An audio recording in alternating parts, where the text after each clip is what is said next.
Hi everyone, just another 1 or 2 minutes. There are many of people coming into the Zoom room. Just wait a while.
Hi everyone, the time is now 3 p.m. Welcome to NUS CHS Open House 2021.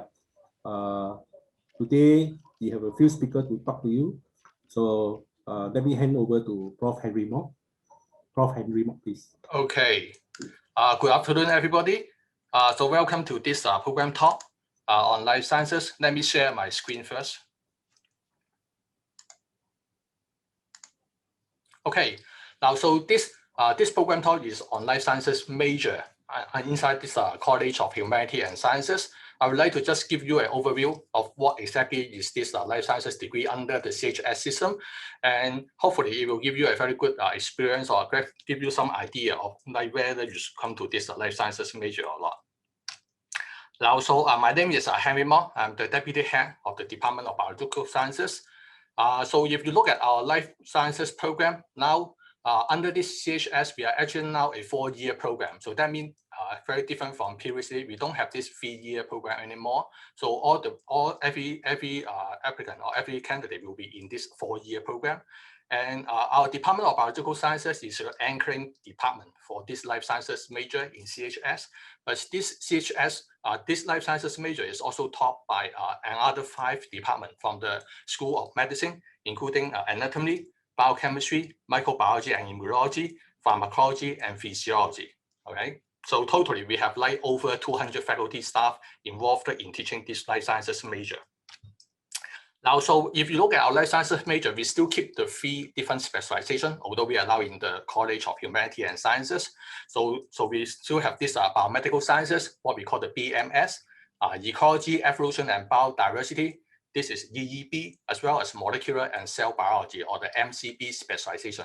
So that means we still have these 3 different specializations. And in addition to offering life sciences as a primary major, we also offer this as a second major, as well as a minor to all the other faculty, okay, or other NUS undergraduates as well. Now, so first of all, let's look at the study plan or the requirements of these modules in the life sciences major. I try to separate them into like the first 2 years and then the last 2 years. Okay, now let's look at the year 1 and year 2.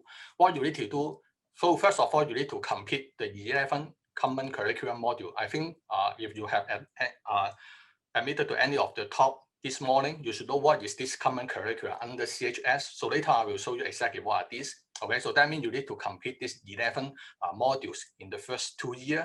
And at the same time, of course, if you want to join the life sciences major, you are highly recommended to meet our gateway kinds of like module, LSM 1111. Okay, so later I'll also give you some idea of what is this gateway modules. And now, of course, we also have our essential module. And you can see that all our essential module are now in the level 2000. Okay, now those will include like molecular genetics, fundamental biochemistry, evolution biology, as well as a practical modules in life laboratory technique in life sciences. Okay, now so although you are actually so in addition, you can also see that we also have 1 year 2 kinds of like elective. Okay, so this will make up the first 2 years. Okay, so although you are in the first year, it doesn't mean that you cannot read any year 2 kinds of like module. So later I will show you that you should actually start to read some of our essential module even in the year 1. Okay, when you go into the CHS. So when you finish the first 2 years, so when you go to the year 3 and year 4, the requirements are all elective now. So there are no essential modules anymore. Okay. Now, so in year 3, you need to read 3 level 3000 modules. Okay, and then 3 level 4000 modules, elective modules. And in addition, you also need to read 3 level 2000, 3000, or 4000 elective.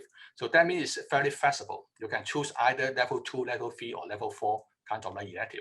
But within this 3 module, we want you to at least have either the Europe Undergraduate Research Opportunity Program or the final year project. So this will contribute to your research experience.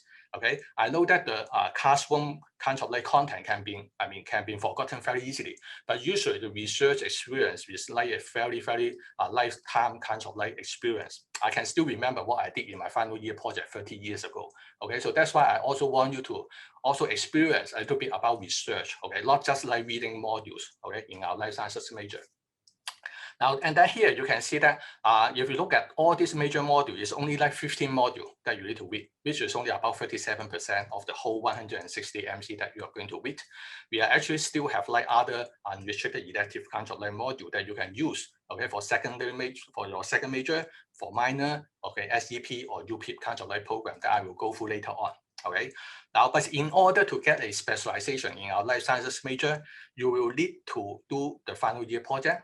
And in addition, you also need to have 3 additional level 3000 or 4000 module from the UE spaces or from the unrestricted elective kinds of like spaces, okay, before you can gain a specialization in one particular area. But of course, you can also graduate without any specialization, okay, from our life sciences major. Now let's move to this kind of like a sample kind of like study plan. Now, so here I'm separate them into like year 1, year 2, year 3, and year 4, as well as special 1, 2, okay, for each year. And the typical load for you will be like 5 modules or 20 MC per semester. So that means 1 year you're going to read like 10 modules. And if you look at this particular study plan here, you can see here, first of all, you will have this 11, okay, kinds of like common core kinds of like module you need to finish within the first 2 years, okay, including like, for example, Asian studies, social science, humanity, and science inquiry 1 and inquiry 2. Okay, so these are the kinds of like module specially decided for you, okay, from the Faculty of Arts and Social Science as well as the Faculty of Sciences, okay. And in addition to that, there will be some general education kinds of like module you need to read, including writing, quantitative reasoning, AI, computing thinking, design and thinking, as well as community and engagement.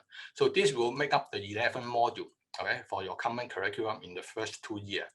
And then, of course, I mean, you are recommended to take this gateway kinds of like module, LSM 1111, okay, biological challenges and opportunity for humankind, okay, in the first year.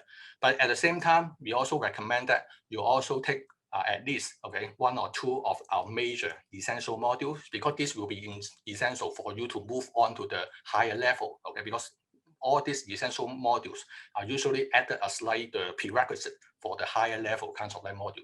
But of course, you can also read the gateway module from some other major or even do major, okay, from some other second major, okay, so that you can have a taste of what is the other major before you decide whether you want to join life sciences or not, okay. So that means you actually don't need to decide, okay, so early, okay. So you can actually try to go around with like 1 or 2 gateway module, okay, before you decide what kinds of major you want to go for, all right. Now, so and then in year 2, you can see that you need to, of course, you need to finish. Now you need to finish all the 4 essential modules, right? So it also depends on if you want to go to the EEB specialization properly. You should read the evolution biology in the first year rather than the genetics and the fundamental biochemistry. Okay, so then you also need to come up with another elective.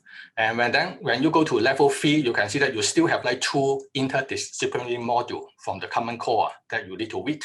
Right? And then, of course, you need to read the 3 level 3000 modules, elective, and also the 4 level 4000 modules. And then you can either add a UROP or you can use a final year project, okay, to complete all the requirements for graduation. Okay, so basically, this is just a sample plan, study plan to show you what you should read in the different semester and also the different year. Of course, there are still a lot of like UE spaces, okay, here. So later I will show you how you can actually use the UE spaces as well. Now, so but before that, I want to give you some idea of what is our gateway, okay, kinds of like module, because this is a new modules, and it's called the biological challenges and opportunity for humankind. Okay, so we develop it to show you how come nowadays we need to be interdisciplinary. Okay, you cannot just based on one single kind of like discipline. Okay, to look at all the kinds of like questions or the challenges in the world. Okay, now so it's almost like a lifespan of a human being. So we start to ask, okay, what is the origin of life and capacity of the life? Okay, so when the humankind is trying to develop, okay, we will use up resources, okay, and also the natural resources. This lead to many of the issues, like for example, food shortage and climate changes. Okay, then how people actually develop some of the lawful approach to tackle, okay, these kinds of like challenges. For example, we develop genetic engineering, okay, in our food, okay, or the kinds of like urban farming or many different kinds of like environmental solution to tackle the climate change kinds of like issue. Right. Of course, I mean, during the course of the human life, you can see that we are always challenged with this kinds of like pandemic and disease. Okay. So how are we going to tackle, okay, these kinds of like challenges, right? How maybe we can develop some of the vaccine or some of the drugs, okay, that can also treat this kinds of like disease. And then of course, finally, you move to human aging. Right, and we'll look at the issue of the human aging as well. So this kinds of like curriculum is actually for everyone to join. Okay, so as long as you have a pass in the H2 or A-level biology or equivalent, then you can actually join this gateway kinds of like modules. And if you don't have a H2 biology, don't worry, you can always read this biology bridging module. Okay, LSM 1301 general biology, and then after that, then you can join these particular modules.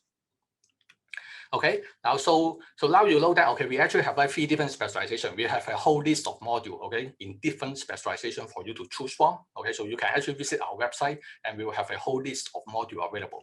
But of course, depending on which kinds of like module you choose, okay, in year 3 or year 4 or year 2, you will actually end up to focus on different kinds of like roadmaps, okay, what we call the roadmaps.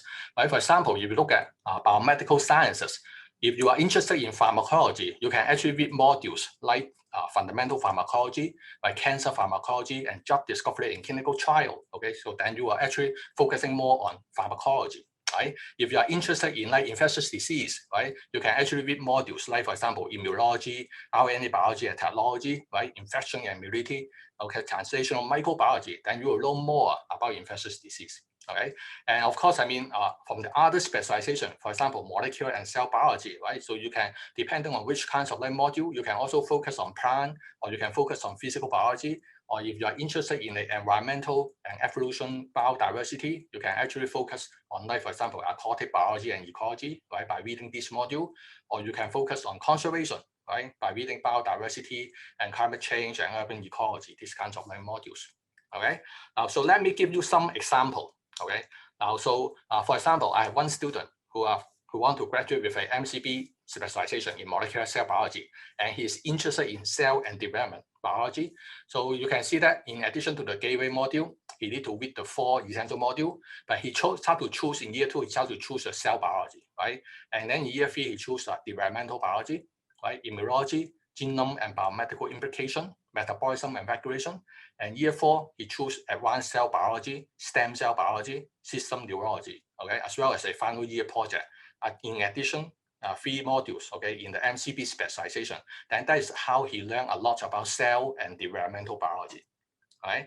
I have another student also from the same specialization, but now he is interested in physical biology. Okay, and then he can actually read the gateway, the 4 essential modules. And year 2, he started to read the physical concept in biology. And then in year 3, he read bioinformatics, protein structure and function, right? Molecular biophysics. Year 4, he read structural biology, protein engineering, and also functional genomics, as well as a final year project. And then now you can see how he can actually specialize in physical biology, okay, but also in the same specialization. Okay. So then, so basically, this is all about the major. Okay, now then what happened to the unrestricted elective kinds of like module? Okay, you can actually use it to read other kinds of like major, what we call the double major kinds of like program, or you can read a minor or even 2 minor, okay, if you want.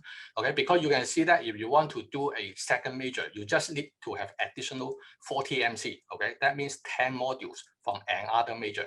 That means you use your UE spaces, okay, to read 10 modules or 40 MC from another major. Okay, so now we have many different kinds of like a double major for you to choose from.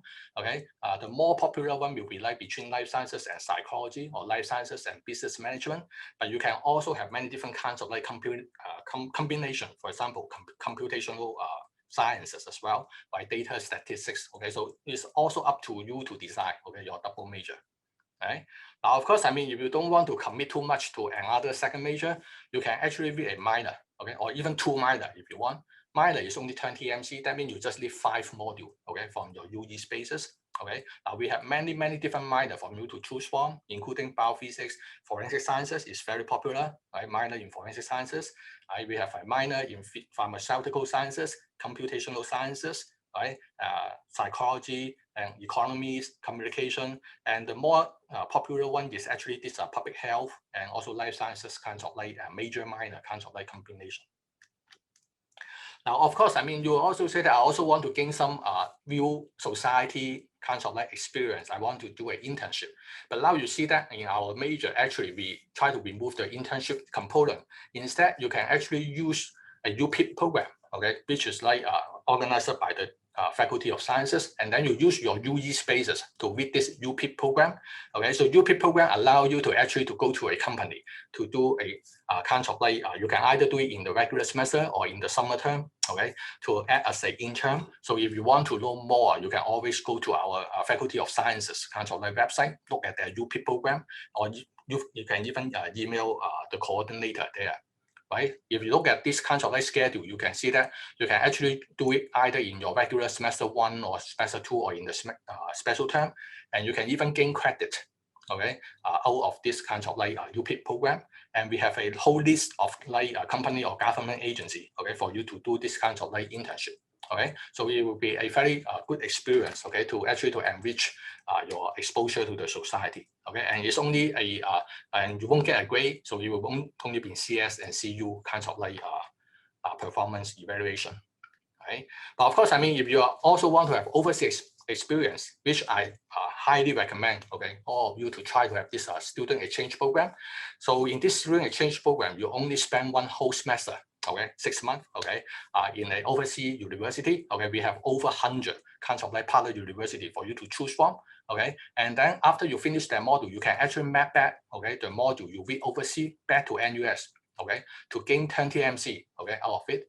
And you only pay tuition fee to NUS. That means you don't even need to pay tuition fee to the overseas university, okay? So that is a very big kind of like a bargain, okay? Now, so you can see that we actually have partner university in all over the world, US, Europe, okay, Japan, and Korea, Australia, New Zealand, okay, everywhere. Okay, so if you are interested in this particular student exchange program, please also contact the Faculty of Sciences as well. Okay, now so in addition to this kind of like program, we also have this kind of what we call the joint degree program, kind of like a special kind of like degree. So this joint degree program means that your graduation certificate will be like conferred by 2 universities jointly together. Okay, so in this case, it will be between NUS and University of Dundee in Scotland, UK. So what will happen is that you'll need to spend 2.5 years first in NUS, and then in your last 3 semesters, 1.5 years, you can go to University of Dundee to do your final year project over there. Okay, so get a full experience, okay, in there, okay, with 1.5 years, and we have 3 different areas for you to choose from. You can decide whether you want to look at drug design and discovery, environmental biology, or plant sciences. Okay, so it's also a very good, popular kind of like program, a joint degree program, and totally you only need you are only using 4 years, okay, to complete this joint degree program. And of course, we also have another also very popular kind of like program called the Concurrent degree program. So that means after the BSc honor in NUS, you actually gain another degree, higher degree, okay, called the doctoral degree of veterinary medicine in University of Melbourne. Okay, so totally you are actually going to spend 2.5 years in NUS and then another 4 years in University of Melbourne. Okay, of course, with 1 year, what we call the overlapping or study abroad year in between. Okay, so what is good is that you can actually save quite a lot of like tuition fee. Okay, so that means during the overlapping year, you are only paying a discount kind of like fee. So that's why you can actually save up to 35,000 Australian dollar. Okay, rather than paying the full fee. Okay, and the whole kind of like program is only 6 6.5 years. Okay, so it's a very popular and also a very good program as well for you to actually to learn veterinary medicine. Okay, so then you will ask, okay, what are the job scope of our life sciences graduate after they graduate? Okay, now you can see by most of our graduate students, they are actually going to research and education. Okay, so this is by far the most common kinds of like pathway. Of course, many of our students will also go to hospital and also like clinics and also HSA, to actually to become a healthcare professional.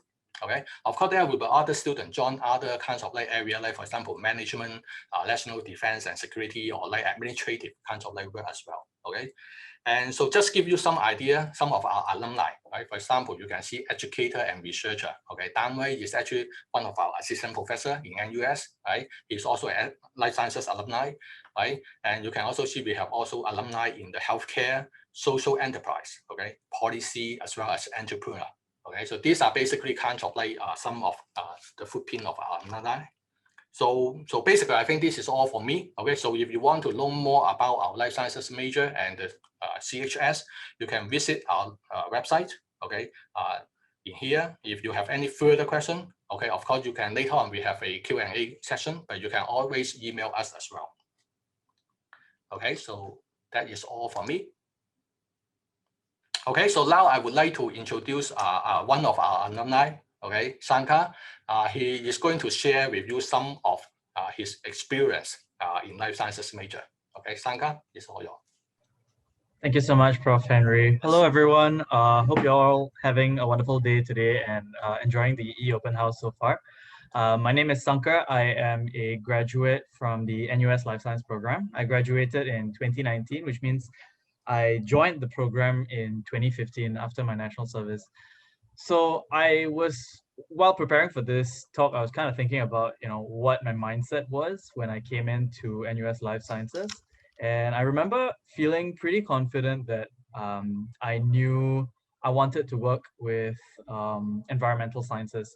So for me, in a way, I had like a clear vision of what I wanted, but I don't think I truly had a full picture of what that entailed until I really went through the life sciences curriculum.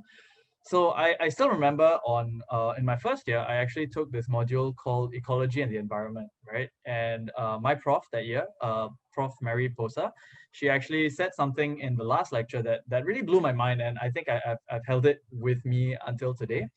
And what she said was true literacy is about changing your behaviors and your values. And I remember like when she said that, I just kind of spaced out, and I was like, I wasn't really paying attention to the lecture for the next 1 minute because I was just thinking about what she was saying. And I really felt that that idea was something that summed up my life science experience, because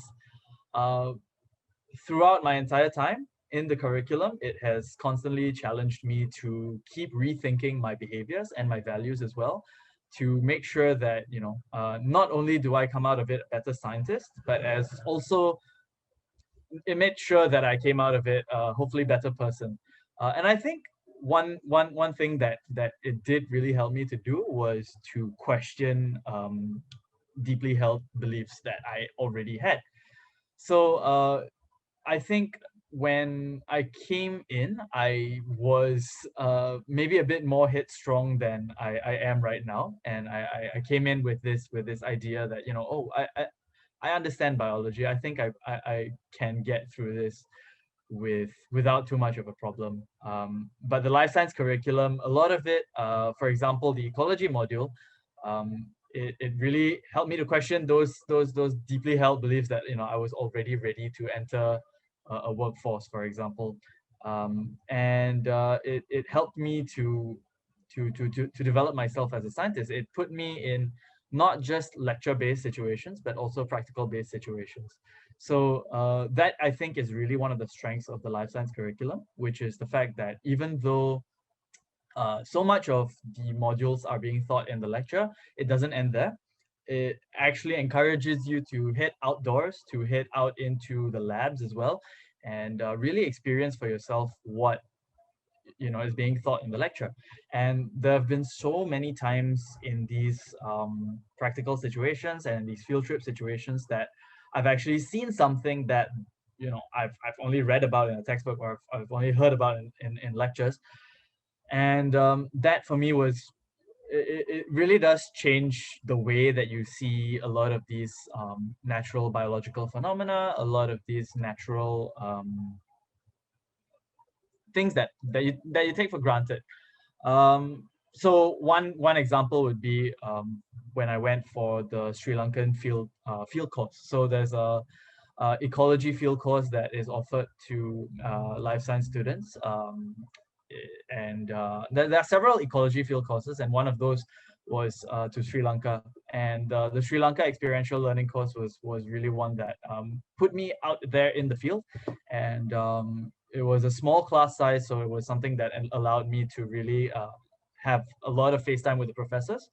So the profs would be teaching us field skills like mist netting, camera trapping, and after all that is done, they teach us how to analyze the data that we get as well. So it doesn't just stop with the field skills, but it also goes on to talk about the data analysis and how do you present that data in a way that is understandable for humans. It's not just numbers and figures, right?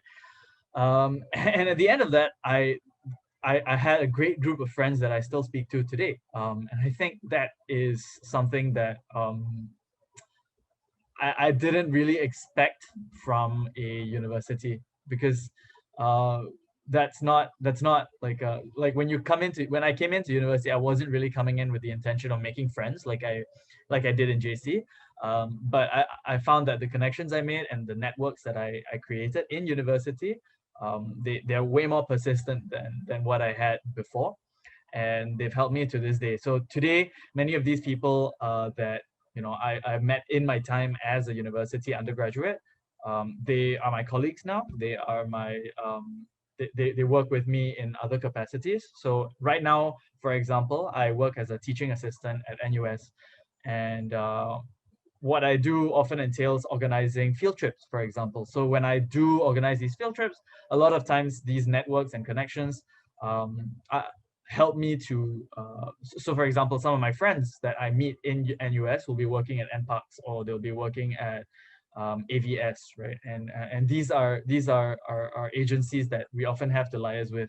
So having these connections really does improve your effectiveness when you are working out in industry as well. And I realize that my own experience is limited specifically to environmental biology, but I think what I learned is transferable to pretty much any industry these days, because and that is really one of the strengths of the broad-based curriculum that is being offered right now, which is that rather than becoming a specialist, you are becoming a generalist with specialized knowledge. And I think that is incredibly valuable in this day and age. Yeah, I think there is a perception that learning science makes you a specialist and therefore it limits your career prospects. But I did not find that to be true at all. In fact, my first job after I graduated was actually working at Yale NUS as a student affairs professional. So that didn't necessarily inherently have anything to do with what I learned as a student in NUS, but a lot of the skills that I had picked up in NUS as a student were transferable immediately afterwards to my first job. So yeah, I think it is definitely a myth that learning science makes you a specialist and therefore makes you less competitive in this job market of all job markets, right? I do feel like it's served me well in the years. So with that said, I think I want to come back to what my prof said when I started out as a fresh-faced freshman, and I think definitely life science curriculum has helped me to challenge my deeply held beliefs. It's helped me to change my behaviors and values.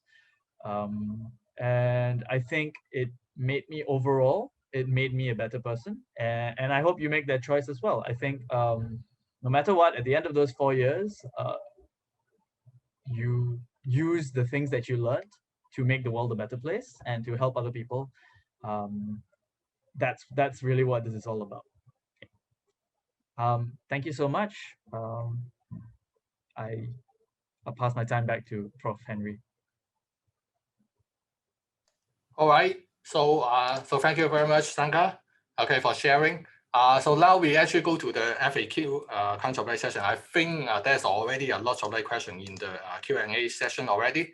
Okay, so we will try to answer it. So if you want to look at the answer, okay, or the question that other students have asked it, you can just click onto the answer the questions. Then you can see what are the answers that we actually send to them. Okay, but I can also now we still have some question that we can start to answer. Okay. So Hi, okay. Henry. So yes. Maybe I Sure. can start with the Okay. Sure. general questions like, is Okay. computational biology Yes. offered? I saw Thank that you. and I saw a few people ask that as well. Yeah. So I'll answer this live. Computational biology it will not be offered as a degree program in the coming year. But I think if you heard my session during the beginning in the morning, we are recommending that those who are interested in computational biology to come in and do life sciences and pursue the minor in bioinformatics, which we are already setting up, as well as do a double major or double degree even with computing. And we have already made arrangements for these possibilities. So for those who are interested in computational biology this coming year, we recommend strongly for you to come in and take life sciences, minor in bioinformatics, and do a second major or even a second degree in computing. But moving forward, we may be positioning computational biology again. And one of the reasons why we are delaying it this time as a XDP or cross-disciplinary is because we are still in the middle of engaging the industry about the needs. Because you must understand the needs of these programs are actually very industry-driven, and industry in itself is evolving as we go. So I hope you understand, but it doesn't mean that you cannot pursue that if you are interested. Come in and do life science, do a minor in bioinformatics, and pursue a double degree or double major. Hopefully that answers your question. Yeah.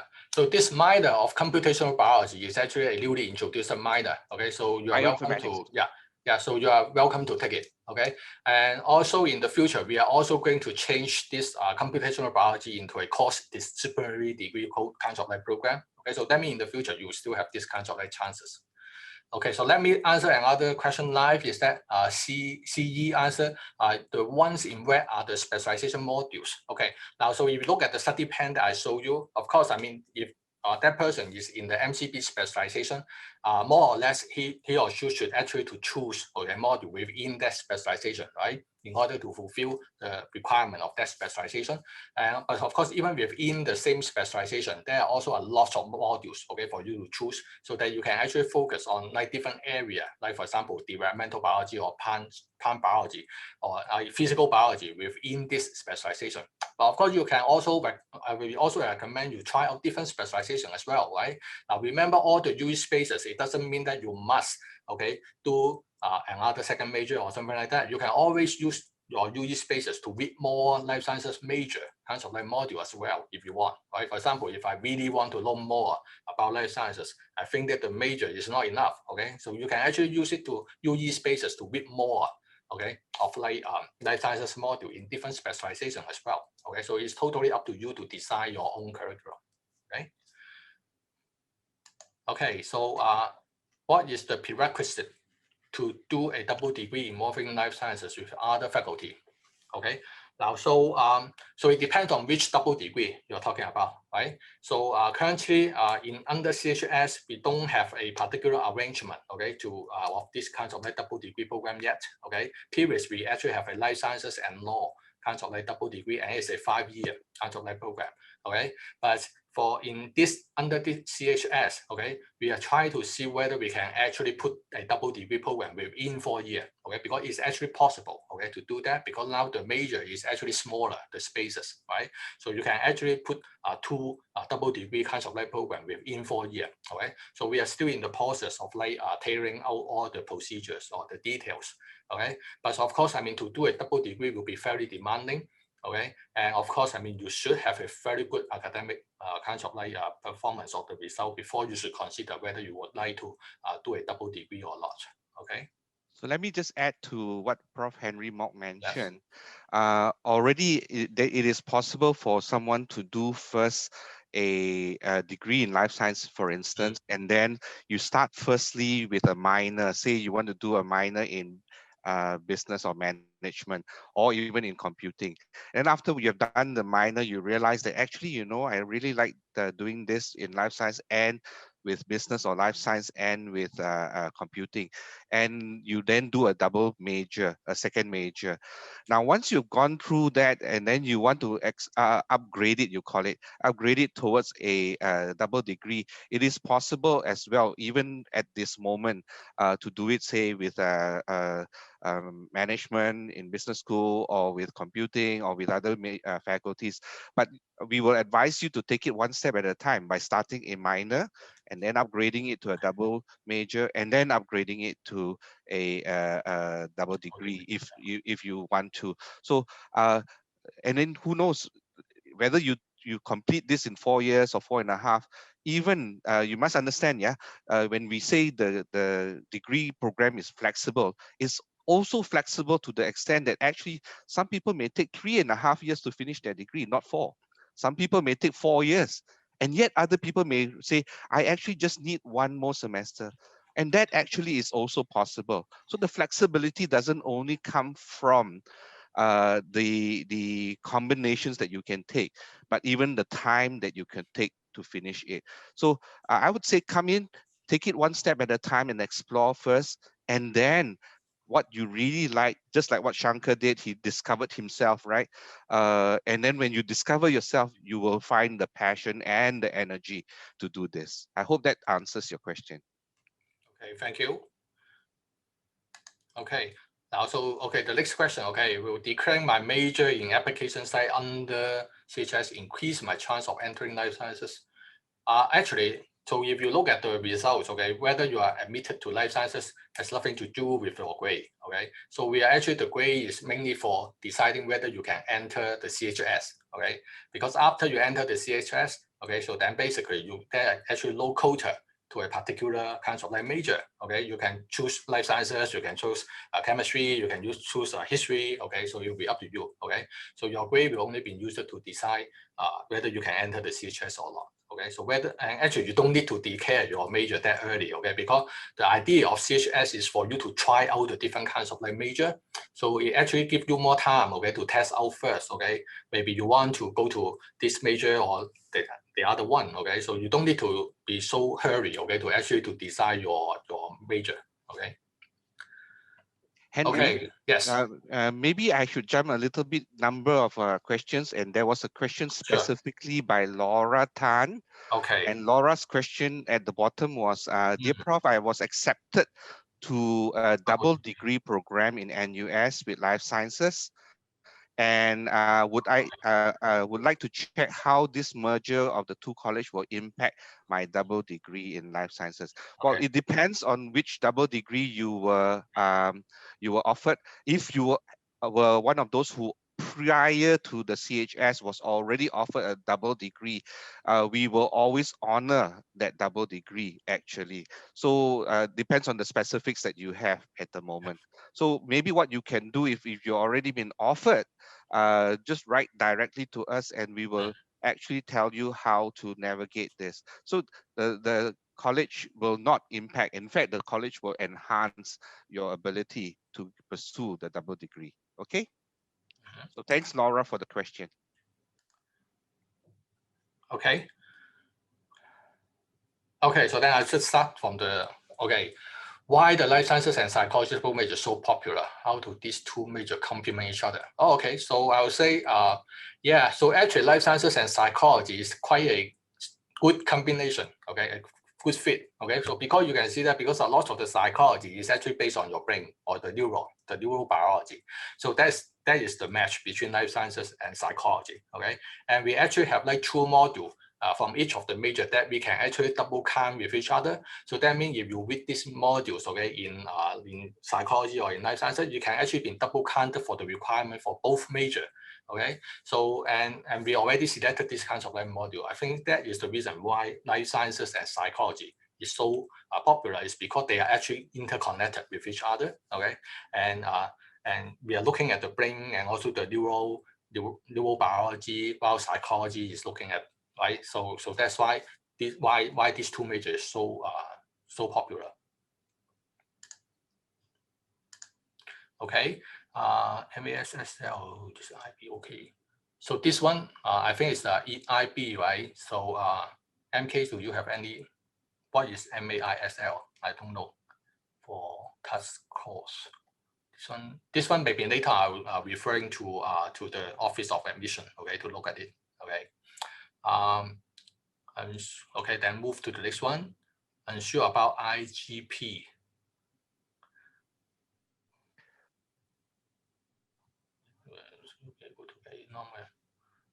Okay, Yeah. Henry, maybe I'll take Sure. this question Okay. on the IGP Okay. as well. The IGP, I presume, is the Point. the indicative grade point. Now, because we are a new college, yeah, there is no indicative grade point, right? But I think in the previous questions, many of the people have already asked, which IGP should we consider? Well, a good gauge will be to look at the FASS and FOS IGPs in the past years. What you could consider will be the CHS IGP will probably be somewhere between the average of the FASS as well as the FOS IGP in the past few years, right? And if you think that you are safe within there, you go ahead and make that application. If not, you could consider the ABA section, which is basically aptitude-based applicants. And I will be very glad to hear the very passionate people who have not heard or who feel that they may not have made the IGPs. Please feel free to apply for the ABA section, because we want to hear from you. We will probably be taking more people based on your ABA anyway. So we encourage you to do so. Okay. Okay, thank you.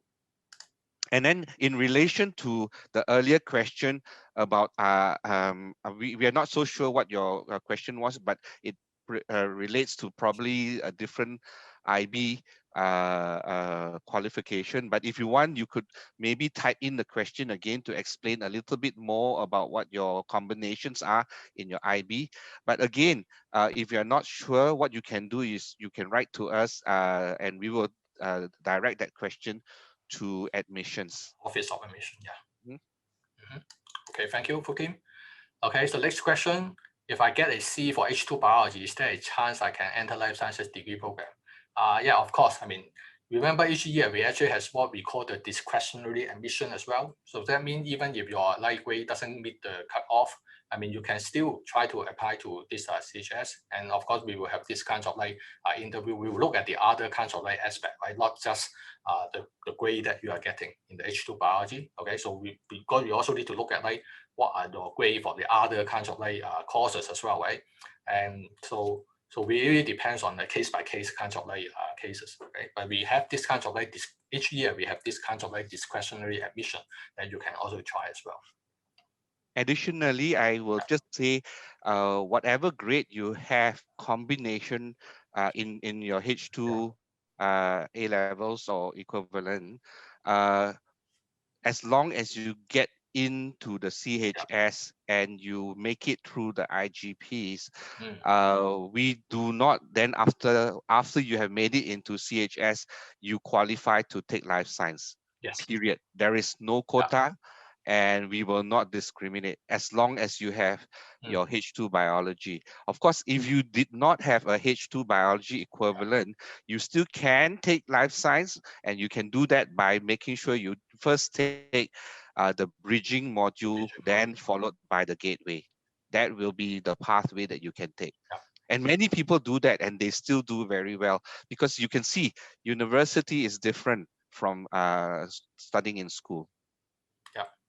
And remember, because this year we have like we are joined together with the FASS, right? So you will expect the IGP should be lower compared to previous cases, okay, previous year. And so I think you should actually definitely try to apply. Yeah. Okay, I saw that second major in public health is only offered at the end of year 2. Is it possible to do minor in public health? And then, yeah, of course. So that is actually that is usually the kinds of like pathway. Okay, I mean you can also try. I mean, although this public health is actually a minor in public health is actually a kind of like upfront. You can actually later on, first of all you take a minor, right, and then later on then you add more and more module from the public health, and then to make up to a second major. Okay, so you can always change this kind of like status, okay, of your minor, of your second major. Okay, so it depends on like what kinds of like module you can stack together. But of course, you need to fulfill the particular requirement, okay, for that particular second major. Okay, so that means you should not take module that is like outside of the requirement basket. Okay. Okay. Difference between life sciences or psychology as the primary major in double major degree. How will it affect the FYP and job prospect? Okay, now look at the, so it depends on the primary major or the secondary major or the second major you're talking about, right? Primary major usually constitute about 15 modules, while the second major only 10 modules, okay? So that means if you design as like a life sciences as your primary major, that means you need to read more module in life sciences, okay? And then you read psychology as a second major, right? But of course, I mean, you can also do the reverse, okay? So when your primary major is in psychology, and then your life sciences is your second major, okay? So both ways is okay, okay? So it depends on like what you actually want to decide, okay? Which side you want to put more effort to it, right? And of course, I mean, then this will also affect like what kinds of like final year project you are doing, right? And also, of course, the job prospect. But the idea is that if you do this second, this double major, basically, I would say, I mean, both sides are actually quite equal, okay, to each other, okay? So it really depends on like what kinds of like passion you have. I mean, which side you want to put more kinds of like effort to it. Okay. Okay, this one I think I answered why life sciences and psychology is so popular, right? Yeah. So, okay, next question. Do you have an equivalent program as NTU where a double major life science? So we don't actually have what we call the conditional entry, okay, into NUS, okay. So we all the students, they come into life sciences, they finish their life sciences degree before they apply to this NUS medical school, okay, which is a graduate program, by the way, okay. So of course, I mean, we have this set of like what we call the pre-med kinds of like module that you can take, okay, which will facilitate you more to enter or to apply to NUS. Of course, we also encourage you to actually to do a final year project, especially in the biomedical sciences specialization if you are interested in doing NUS, okay? So don't try to do a project in like EEB or something like that, environmental biology, and then you want to apply to do NUS, okay? Because this is a medical school. So we actually recommend you to do choose module in the biomedical sciences specialization and try to do some final year project. The more the better, right? Kind of like research experience before you apply to this do NUS. Right? Let me add on to that, Henry. Sure. I think this is addressing some of the other universities like NTU having what we call a conditional entry to Duke, and then maybe even SMU and SUTD and all that, and then or even Yale and US.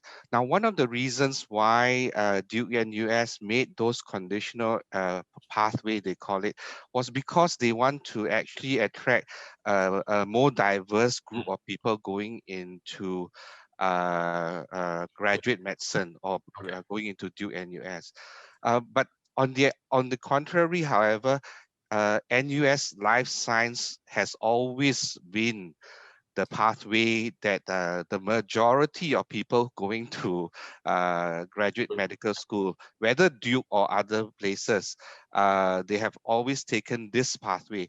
And because of that, therefore, there is no need for a special pathway because traditionally, most people will take this pathway anyway. to encourage more people from the less traditional pathways. That's why they have these conditional I see. entrances. With us, there is no need to, because we are the traditional pathway that Okay. and every year we have about Yeah. 20, 25 people Yes. going to Yeah. Duke, or even to not just Duke alone, to the other medical schools all over the world. Okay, so hopefully that will answer that question, and to not give you the wrong perspective that we don't have a pathway. Yeah. We, Okay. we Yeah. don't have a special pathway because we are That's the making sense. traditional pathway. Yeah. Thank you. Okay. What are the career paths available if I pursue a major in psychology and minor in life sciences? And we need to include this.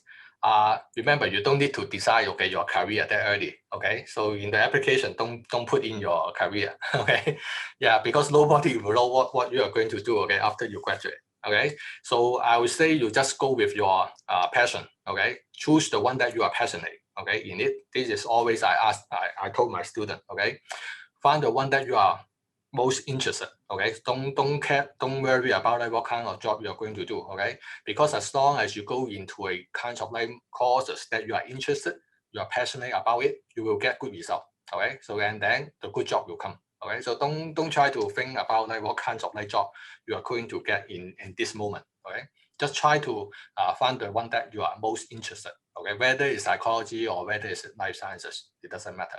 Okay.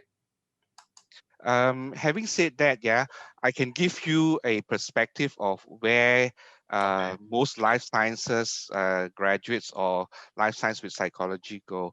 Actually, they take quite a diverse path of careers. Yeah, I myself, in my own laboratory, in my final year, I have had in the last year 2 undergraduates in my final year project who are life science and psychology, or vice versa, psychology, life science. And actually, several of them go on to become many things. They can become the management trainee in the hospitals, who then become people who manages hospitals. They can also be people who work in the pharma side, and very many more actually. I think at the end of the day, it's about developing your interests. Yeah. And over the 4 years, just like I think Shankar mentioned, right? He may have something he thought he wanted to do when he came, but I'm sure the 4 years here changed his mind very much as well. Right, Shankar? Maybe I can elaborate a little bit more about that as well. Definitely, I think some of the things that helped me develop my own mindset in my 4 years, besides the life science curriculum, is also the UEs, the unrestricted electives, and the fact that in this new curriculum, there's a lot more space given for the UEs. I think only gives you more freedom to explore your own interests. For example, one thing that I did within my UEs was to do Bahasa Indonesia until level 4. So that was something that was like completely like I had never taken another language before, so it was a very unique experience for me. There was a lot of and I found that applicable to what I do as well, because as a conservationist, there have been times when I have needed to go to Malaysia or to Indonesia, and having that casual knowledge of the language was also super useful. So yeah, definitely, it's really up to you to make those UEs complement your core curriculum as well. I also want to add to it, right? Because nowadays you can see the pandemic and the poor economic condition. There's a lot of problem, a lot of like people actually have mental disease. I mean, mental illness kinds of like problem. So I mean, psychology is definitely will become. I mean, you can become a counselor, right, or psychiatrist. Okay, so that is a very good career path as well. Yeah, and I think the government is actually putting more and more attention to mental illness and also mental wellness as well. Yeah. Okay. Okay, so now the second question is about like the CDP DVM program with Melbourne. Now, okay, so this program you can see that is actually that's what I'm talking about, because you are actually to spend 2.5 years first in NUS, right? And then there will be one overlapping year that you will do it in Melbourne, and at the same time, the module that you read in Melbourne will be used to map back to your NUS curriculum. Okay, so that means basically after you finish it, you are actually competing, after you complete your BSc honor in NUS, basically you already finished the first year of the DVM program in University of Melbourne. So, and then you just need to add another 3 years, okay, to complete the whole program. So as a result, yes, I mean, you can actually gain some credit, okay, to reduce the number of years, okay, studying in Melbourne, right? Because you already finished this first year as an overlapping year with NUS, right? So this will actually save 1 year. Instead of you finish your life sciences degree here and then you go there, then totally you need to spend like 8 years, right? I mean, if you finish your honor year before you go there for another 4 years, that will be like 8 years. Okay, so that's why I was saying that if you combine these two things in this concurrent degree program, you just finish the whole thing in 6.5 years. Okay, yeah. And totally you need to read 8 modules in the overlapping year. Okay, and this will be used to map back to your NUS kinds of like credits. Okay. Okay, so to increase this here, no, actually we expect the IGP to sciences will actually be like reduced, okay, because of the joining, okay, between FASS and FOS. Actually, we expect the IGP to the CHS will be lower, okay, compared to the previous year to science, okay, and so I think so that's why I would expect more people to actually to come in, okay. So I don't think COVID. I mean, of course, I mean COVID. You can see that. I mean, more students actually. I mean, choose to stay. Okay, to stay back in Singapore. Okay. But I don't think this will actually have like the impact. Okay, in like what you are talking about the IGP, because at the end you're still looking at the grade that you are getting at. Okay. I can add to that. I think the question was because this year we had some, because of COVID, we had some people who were slated to go to, say, overseas for their degree studies.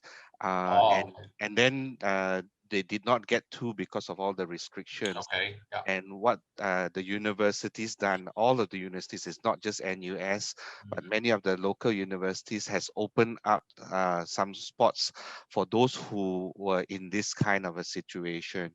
I think moving forward, we are also probably, according to what I understand, this will continue to probably be the case as well. And I think that is only for the good of our society at the end of the day. So you can count on all, not just NUS, all the local universities to be supportive about this at the end of the day. Yeah, but how this will affect the IGP, I also wouldn't know at the end of the day. But the numbers are probably not going to be very big to make a very big significant impact on this. Okay, but we will see. Next year we will know better. Is teacher recommendation needed for ABA? What is ABA?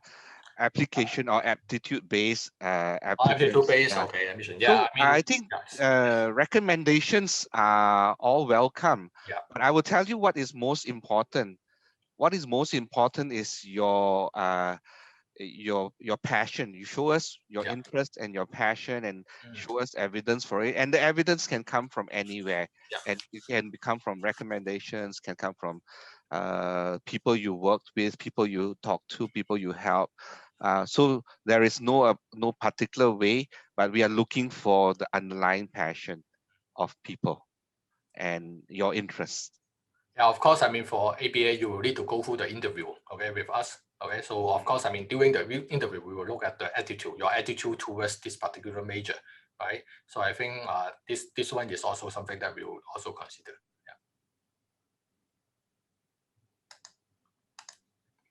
Yeah. Okay, so next one, should I apply if I have a RP of like 72?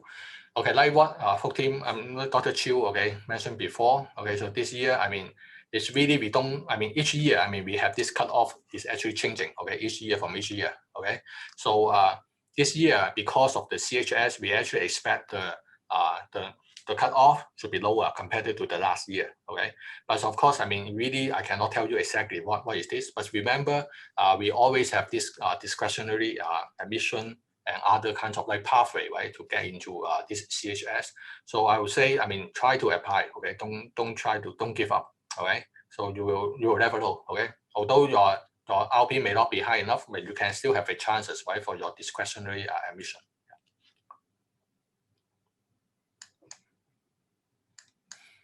Okay, full ABA and using our result if your result is already good enough to analyze. So result be enough, or will just applying full result be enough? So if your result is good enough, you don't need to go for the ABA, I think. Okay. Yeah. So there's no reason for you to go for the ABA. Okay. I think only the ABA is only for those who cannot make to the cutoff. Right. Yeah.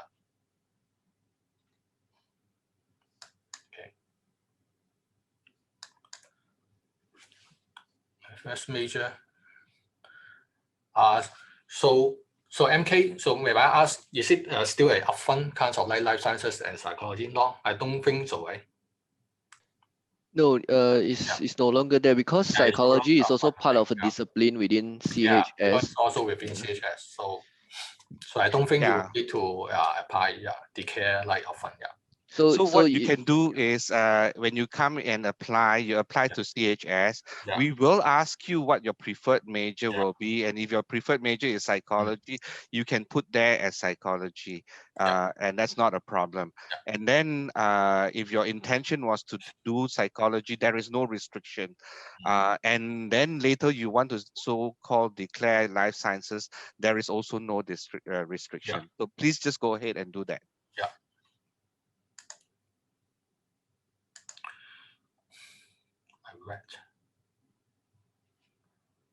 Okay, if you are interested to become a veterinarian, okay, so I think currently life sciences is the only major that will offer this kind of veterinary medicine together with University of Melbourne. Okay, so if you are interested to become a vet, so I think life sciences is a must. Okay, so if there's no particular specialization in life sciences you must have, okay, before you will be in this program. Actually, this is not a prerequisite, okay, for the CTP program. So as long as you fulfill the requirement, you can actually apply to this CTP program.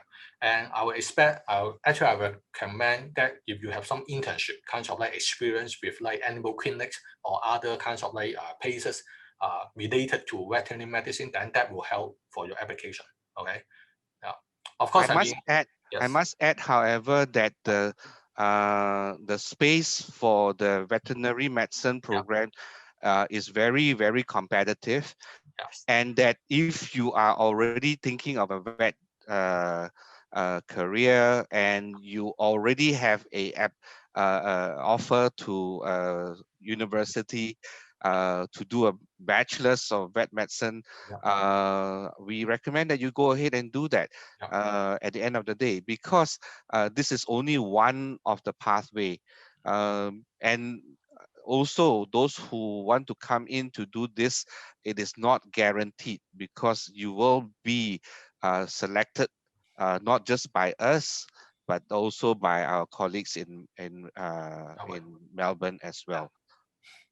Yeah, because totally, I mean, we only have like 10 quota per year for this CTP program. And each year we receive close to 30 applications, okay? So I think if you have some other path, for example, not just Melbourne, I think there are also some other kinds of like BSc kinds of like degree, okay, in veterinary medicine, like in Edinburgh or in other places. I mean, those places you can also try, okay? Yeah. When do we take the PMAT modules? PMAT module is a basket of modules. Okay, so I think you need to refer to like the basket, not in particular year. I mean, it's actually throughout the year, right? So some of them will be year 2, some of them will be year 3 kinds of like module. So you need to check out exactly what are these modules, okay, before you take. Yeah.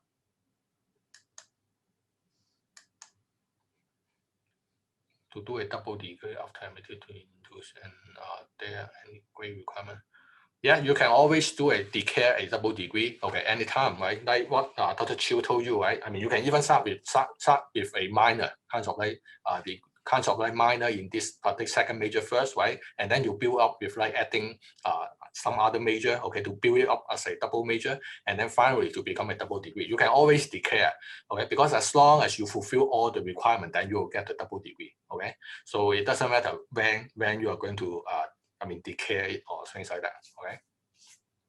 And of course, like what I told you before, because double degree is very kind of like demanding, okay? So you need to have a very good academic performance before you should attempt to do this double degree.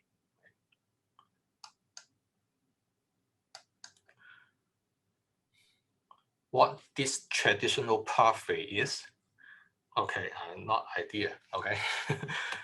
This one may be later on, okay? So because I don't know what you are referring to. I think this is referring to what Tim shared just now about us being the traditional pathway to Duke. To NUS. Yes, correct. And we actually have been the main feeder for Duke NUS. So we are actually the traditional way. This is what Prof. Chiu was trying to share just now when he replied on this question. Yeah, because each year we have like 20, 25 kinds of like students actually go into this Duke NUS. So we are the main supplier of like students to the Duke NUS Medical School. So that's why we are the traditional pathway. Yeah.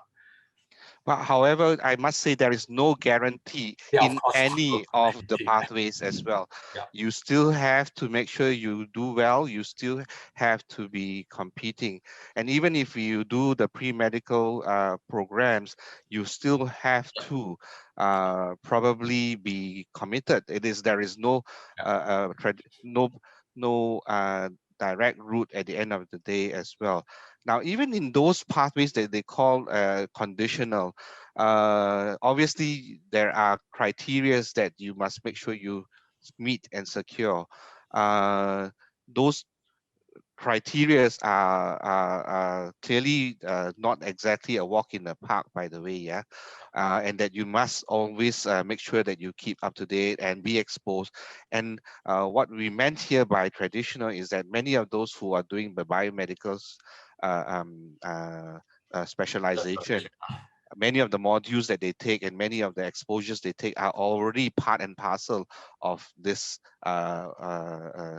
this preparation, of which on top of that, you still need to make sure that you are really interested in this. Like Prof. Henry Mock mentioned, make sure you pursue a project in biomedical fields and so forth. Don't just assume you get A's and you will get it. That's not the way to do it. Yeah. So research experience, especially biomedical kinds of like research, right, is very important. On top of that, you probably will be within the pre-medic society, will have to be prepared for MCATs, just like any other pathways. You will still have to take your MCATs. You will still have to probably do some exposure, shadowing, and so forth as well. Okay. Yeah, so I think the second question is also related to this kind of like pathway about the NUS medical NTU medicine pathway. But we don't have a collaboration with NTU in this particular kind of like pathway that they are doing. Okay. Yeah. Okay. So how many will it take to complete medicine? Okay. So this second question, I think you need to refer to the NUS graduation requirement. Okay. So I don't have the. So for Tim, do you have a? Yeah, you must do your life science degree, which will take 4 years. Yes. And then if you go into Duke NUS, which will take another 4 years. Another 4 years, yeah. Okay. There will not be, currently I don't think we have this exemption of like modules, okay, between life sciences and Duke NUS.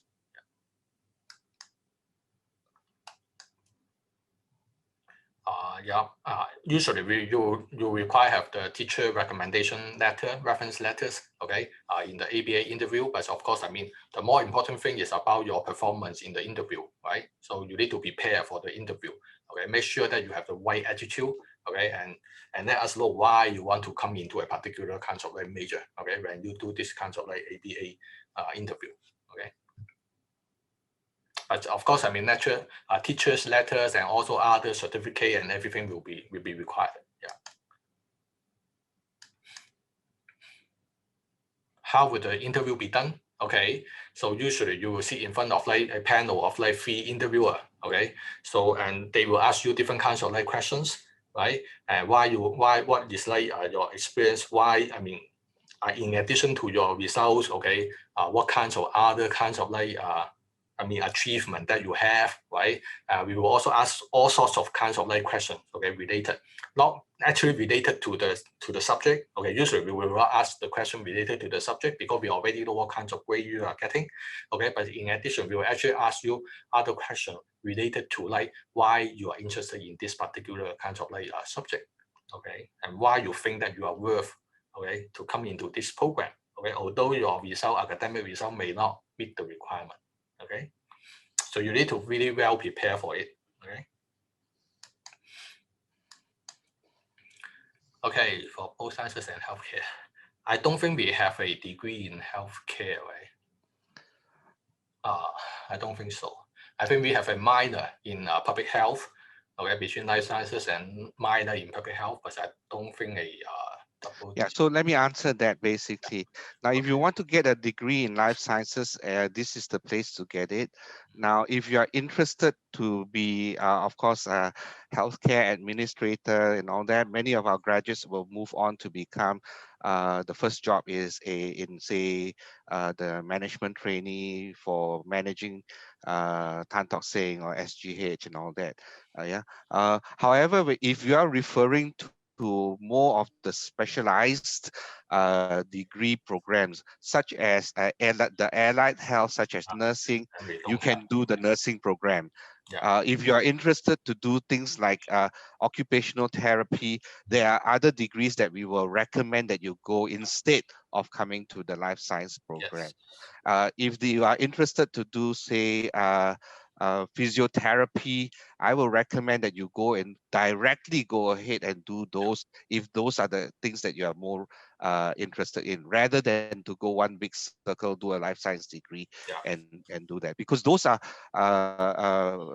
programs that we will require professional kinds of professional like, training. Yeah.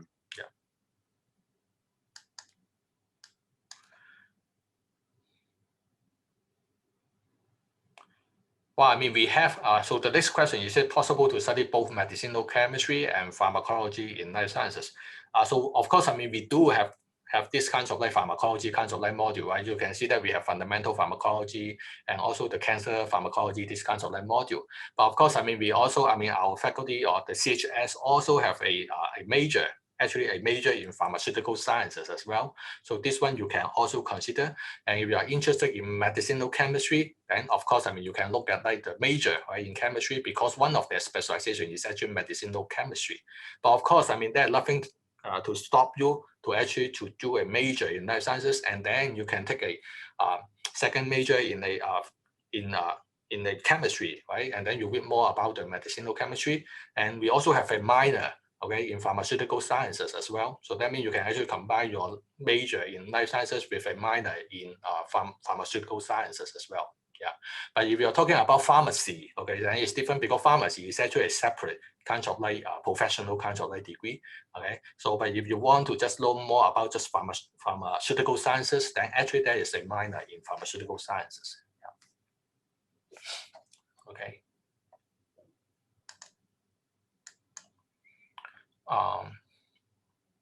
Science. Yeah, so I believe life sciences is previously belonging to the Faculty of Sciences. So I think it is like under the IGP is under the sciences. Yeah. Okay. Should I fill up if I have low significant achievement? What is the differences between ABA and what do you mean by low significant? There is no such thing as a Yeah. DA. ABA and DA is the same thing right now. Yeah, it's the same thing. Yeah. But don't think that you don't have significant. Don't think that you don't have significant achievement. Okay, don't say that. Okay, I mean, don't underestimate yourself. Okay, so although I mean your academic result may not be as good, but it doesn't mean that you don't have like any achievement. Okay, I mean you always have something that is like waiting for someone to find out. Okay, so don't say this kind of thing to yourself. Okay.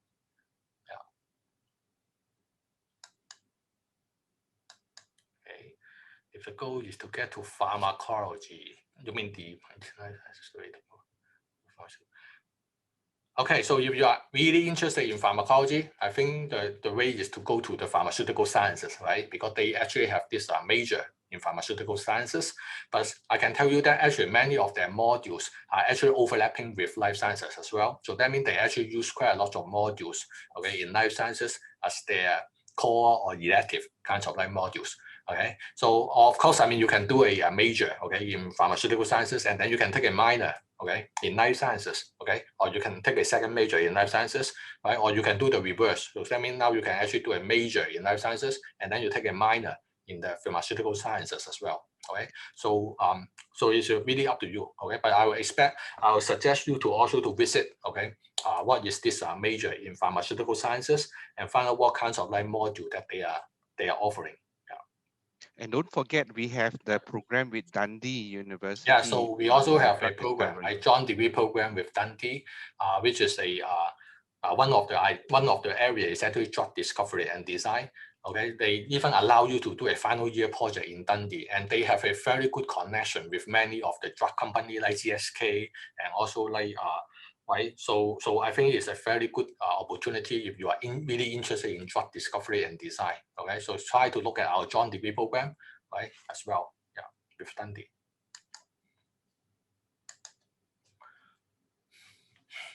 What are the criteria for early admission? Do we still have like early admission for CHS now?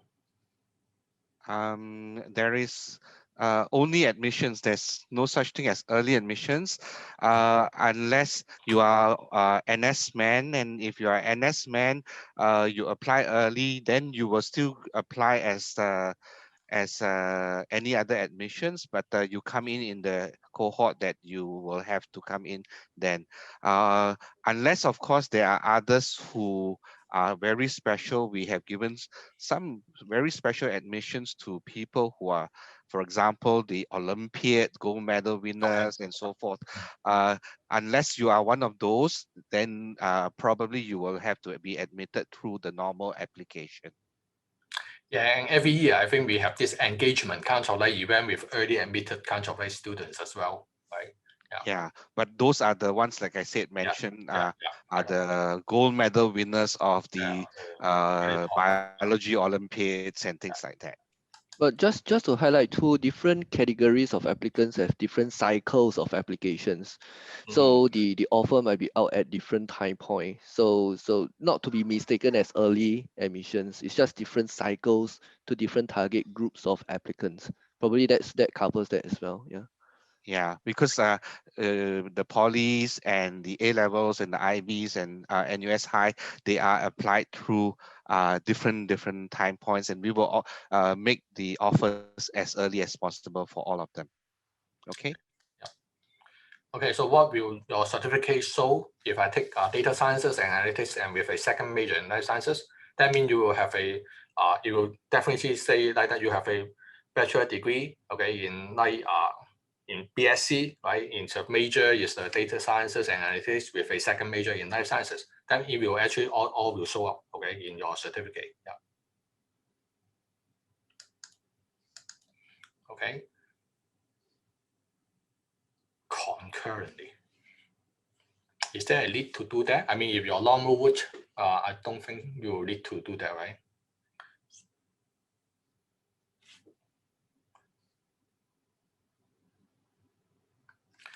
I don't think you need to apply to full these two routes concurrently. I think you just go for the long route, and I think there will be invitation for ABA, right? So you don't actually need to apply for it. Yeah. So what you can do is you can just apply in a normal way, and if you are unsure, you can put that you are also interested to be considered for the ABA, and then you put in all the necessary documents as well. However, if you make it through the normal route, we will take you through the normal route, whether you applied for the ABA or not. Okay? Thank you.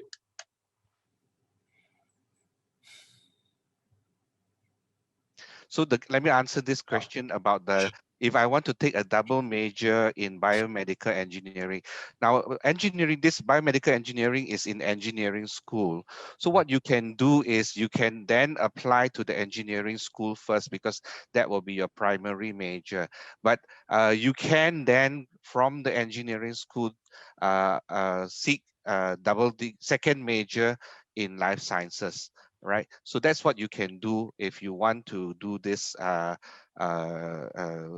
biomedical science, biomedical engineering, and then after that do a major in life sciences, second major in life sciences, or even do a double degree, BEng, biomedical engineering, and a BSc honors in life sciences. That you can do that way as well. So I would suggest you apply that way. Okay. Next question. Okay.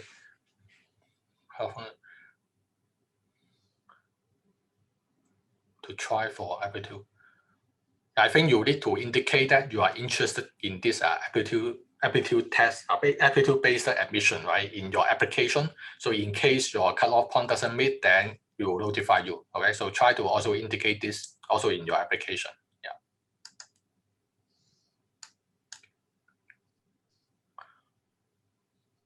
Overlapping. Okay, so for the overlapping year, basically you are spend this year, okay, that means after 2.5 years in NUS, you are spending 1 year in Melbourne reading 8 of their modules. All of them are related to like animal physiology and also the different kinds of like anatomy of animal. Okay, totally will be 8 modules that you need to read in Melbourne, and then the credit and the grade will be transferred back, okay, to NUS to fulfill your Bachelor of Sciences honor degree. So that means basically you are graduating, you get your honor degree, BSc honor degree in 3.5 years. Okay, counting also the module from this overlapping year. So that means after that, then you just need to have another 3 years in the DBM program, and then you will graduate with both the BSc honor and the DBM program, totally in 6.5 years. Yeah. So if you want to know more about this concurrent degree, you can visit our website. We have already listed all the modules that you are going to read in this overlapping year.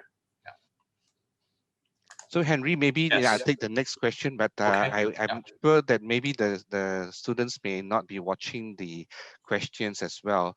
So Okay. maybe I will read out the questions so that they know what we are referring to. Okay, sure. I think the question here is, how does the newly CHS program interact with the USP? In fact, if you have heard the morning session, if you are part of the USP or any of the U-Town colleges or even the SPS across the whole university, you are most welcome to continue to be in USP and in CHS. We have mapped already many of the USP modules back into the CHS Common Core and vice versa, as well as into the unrestricted elective space, so that you can still fulfill all the CHS Common Core or part of the CHS Common Core with your USP modules and vice versa. Okay, so I do encourage you to continue if your interest is to be in the USP or the U-Town colleges and many, many more. We have already mapped them or arranged for the mapping for this to happen.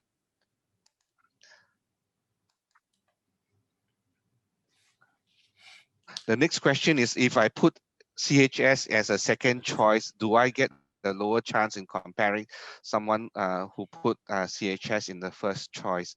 Well,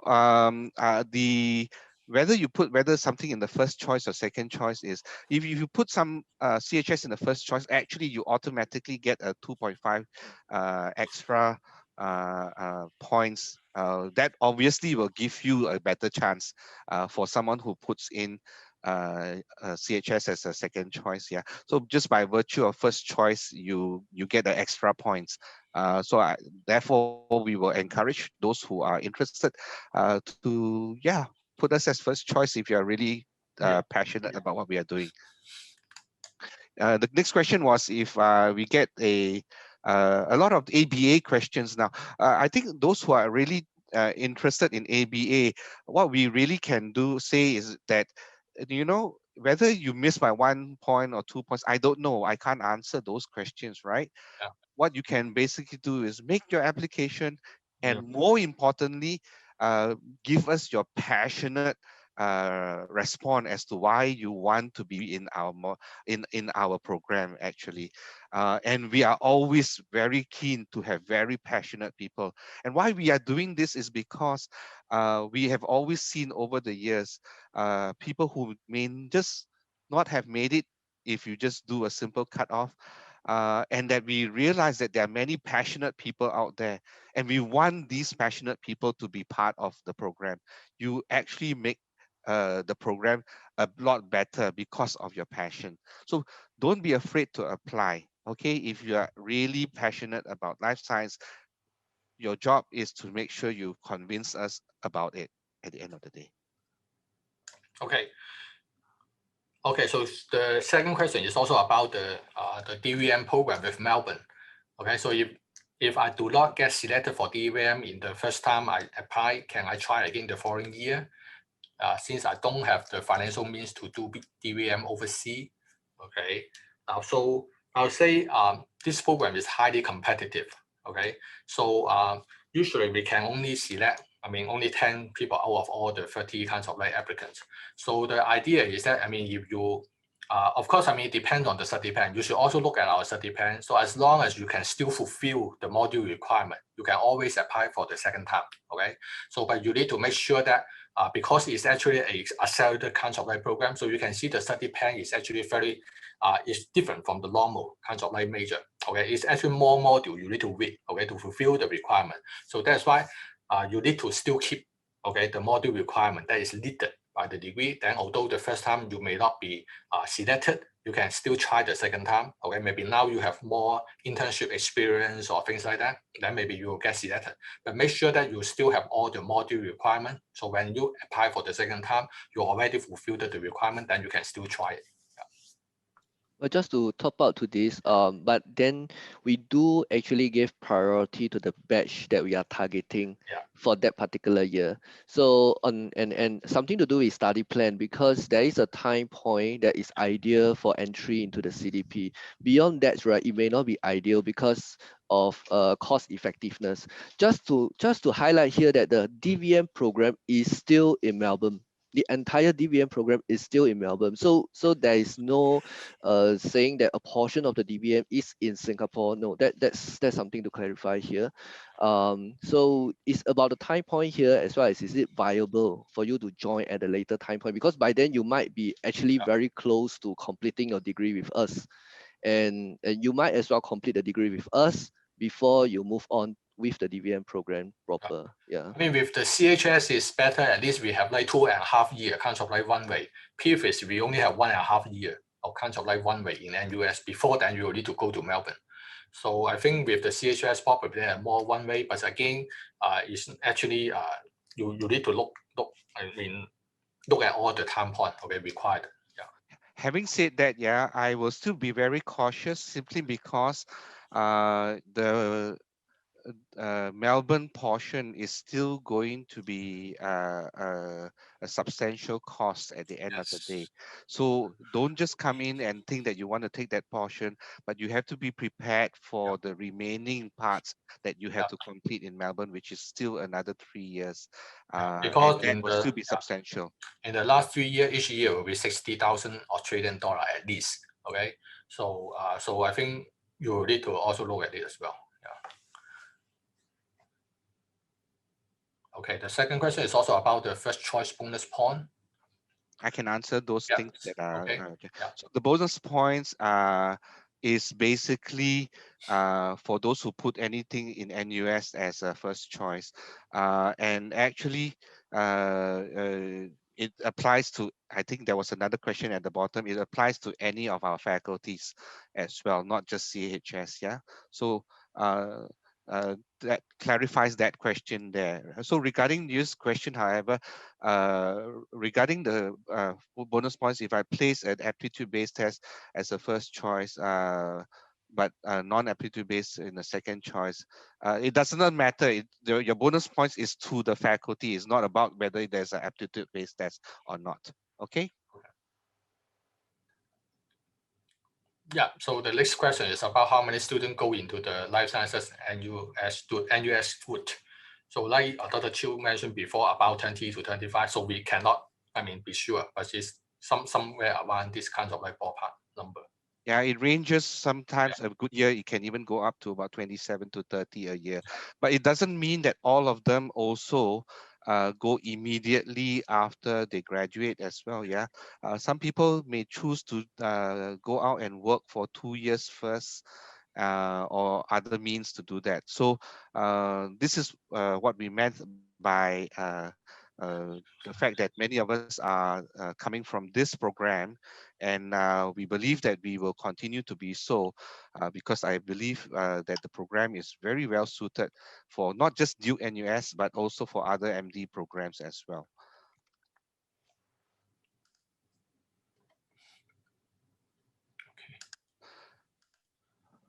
Is there a limit for pharmaceutical sciences in CH right now? Do they have a quota? Life sciences definitely don't have a quota, but pharmaceutical, because this is it's a farm science, multi-quota, you right? will have to apply directly, because in the CHS, everything else is open except for food science, farm science, And farm and the science, 3 XDP programs like environmental biology, they PPE. may have their own quota and things like that, so you need to look at it. Yeah.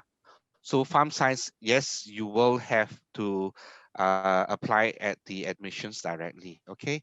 The next question is, if you want to work in hospitals, I think many of my colleagues answered that already. So yes, obviously the life science will be most appropriate, but not just the life science alone, actually, because you must understand the hospital labs work in many areas, can be in clinical chemistry, can be in forensics, can be many other things as well. So come into NUS and discover it, actually. Okay. Yeah. Okay, so the next question is by okay, if I'm not admitted into the concurrent degree program for DVM and I complete 4 years of life sciences in NUS, will I be able to receive credit when I later on I apply directly to Melbourne to reduce the number of years I have to study? Okay, so I think this one, it depends. Okay, usually I will say not. Okay, because I think the concurrent degree program is a pathway that allow you to actually to kind of like using the module, okay, to fill the NUS requirement. But of course, you can also choose, okay, to finish 4 years here first, and then you go there for another 4 years. So there will not be any deduction of like the number of years. Yeah, because this is outside, the CDP program. Yeah. So I will add to that, we have control over our program, and we have made special arrangement with Melbourne for this alone. However, beyond this, we cannot control what other people credit or not credit at the end of the day. So this will be dependent on the university that you want to apply to at the end. And if you want to apply directly to Melbourne, I will basically say, if they have not admitted you through the normal channel, it may be that they may not admit you through the sorry, if you have not been admitted through this channel, they may not admit you through the normal channel. Yeah.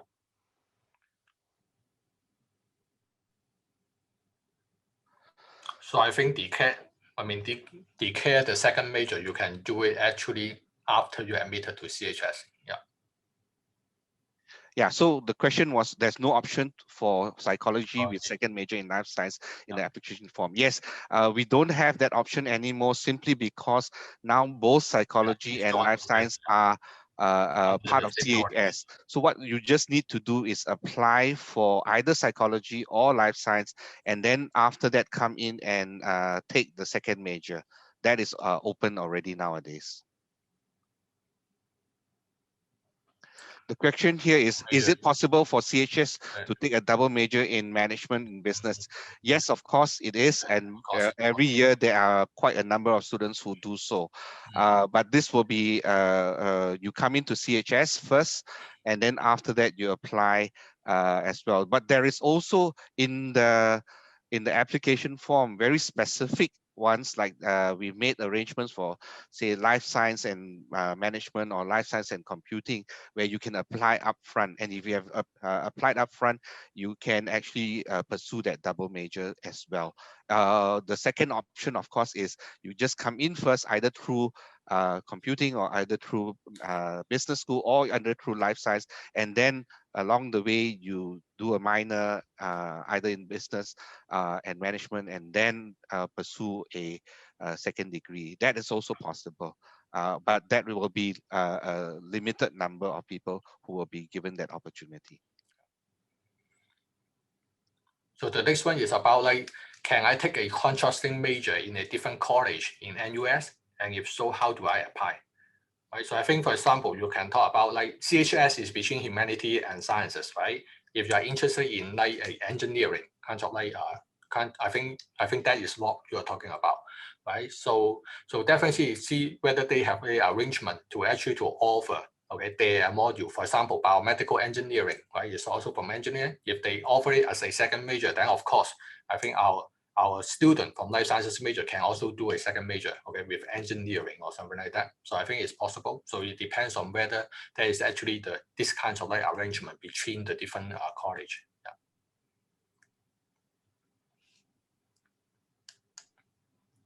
Okay, so can we request more information? Okay, when comparing IGP,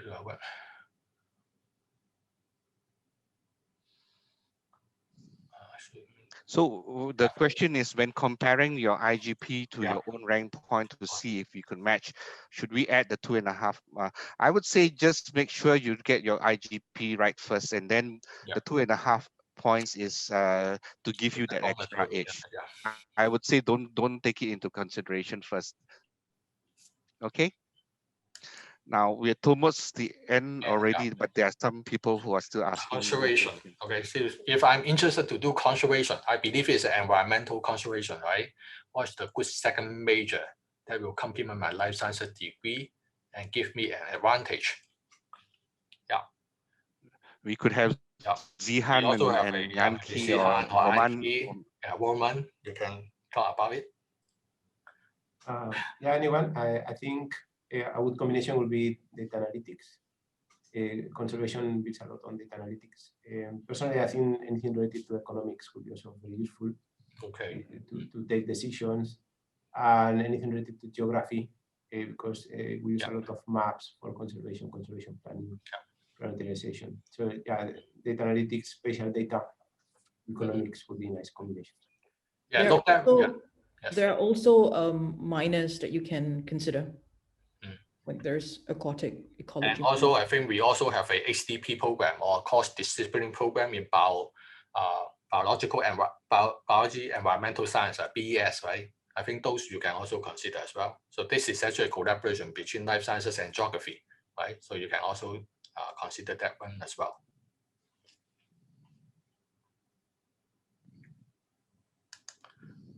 Okay. Okay. The question is if my grade point is very far off, is it impossible to get it? Well, I would say if you really feel that your IGP is way, maybe you should try to go through a different path, or maybe try again. And at the end of the day, learning or getting a degree is a lifelong thing. So don't think that this is the only time you can do this. And even if you didn't get in, there are many pathways to doing it. NUS is not the only way, but I think eventually it's about building yourself. So don't be so worried about just trying to make it. Try again if you feel that you didn't. For example, even polytechnics, right? I mean, every year we also admit quite a number of polytechnic students as well. Okay, so don't be discouraged. Try again, and this is a long journey. Some do it faster, some do it later, but it's okay. Yeah, the next question is, are the double major combination restricted to what is offered? Okay, I think we have a very, very rich list of like double major, being listed, in the list. If you still want to create something new, so then I think you need to come to actually to talk with us, to see whether is it possible or not. Henry, there was a question on whether FYP can be replaced with internship. Okay, yeah, so you can see that now FYP is actually placed in our major kinds of like requirement, while the internship is actually in the unrestricted elective. kinds of like spaces. So that's why now we actually don't allow the internship to replace your FYP. Yeah. So the life science major has made project sort of required. So you can either fulfill the project requirement through taking a Europe's project in the many 2nd or 3rd year, or you do a final year project. But if you don't want to do a final year project and you do a Europe's earlier, whether you do an internship now, there is no such thing for the CHS cohort where we talk about FYI, which is final year internship. However, you can do internship now. We made it even better. You can do internship any part of your degree program in the 2nd year, 3rd year, 4th year, or even in your summer. And the reason we have done that now is that in the past, people were having a very restricted mindset that, oh, they only do the internship in place of FYP, and then they do it only in the final year. In CHS, we have a different thinking. The different thinking is basically your career progression, if you heard me in the morning, is going to be a 4-year thing, where right from the beginning, we will have a career compass where you will be guided from year 1 up to your 4th year as to what your passion is and what you want to do. And from there, you will be saying that, oh, maybe I should be doing some exposure internships, even in the 2nd year or 3rd year, and so on. So that's why we didn't just want to have a FYI or final year internship like that. That's the difference in CHS. In fact, I think the CHS program with the 4-year career planning will be a lot better than just having a FYI in the final year. Okay, hopefully that sort of answers that question. Okay, so let's just a new question come in. If I want to do research in marine biology, is there a direct path to PhD, or do I still need Zihan, to do you can answer that. Yeah. Sure. Hi. Well, there is no direct path after you finish your degree. And then I would encourage you to, while you're doing your degree, to carry out a minor in aquatic ecology. And then after that, you can apply for a direct PhD program. So you don't actually really need to do an MSc. You can if you'd like to, but then you can go for a PhD straight away after that. Yeah. Okay, I think we have sort of answered every question. Let's just finish this one last one, and I think we can stop all of it. But if you do have other questions, you are most welcome to send it to us at Ask CHS, or even direct it to the department, and we'll be most glad to answer them. I think the last question would be, would a BSc from NUS be competitive enough in foreign countries with foreign companies like UK, AUs without any relevant internships sourced by the university? Now, actually, NUS bachelor's degree is amongst the most competitive in the world. I think the latest study shows that actually NUS degree, and I'm not just talking about science, and I'm not just talking about life sciences, NUS degrees is one of the most competitive employable degree based on the Times survey and so forth already. However, what we will very much encourage you to do in the 4 years you are here is to think about it as preparing yourself for life, not just in Singapore, but the world as your oyster at the end of the day. And I think in the morning I mentioned that, you know, if you are interested in working, say, in Japan or elsewhere, maybe you should consider doing a language minor too, or you can consider doing Asian studies as a second degree or second minor or whatever like that.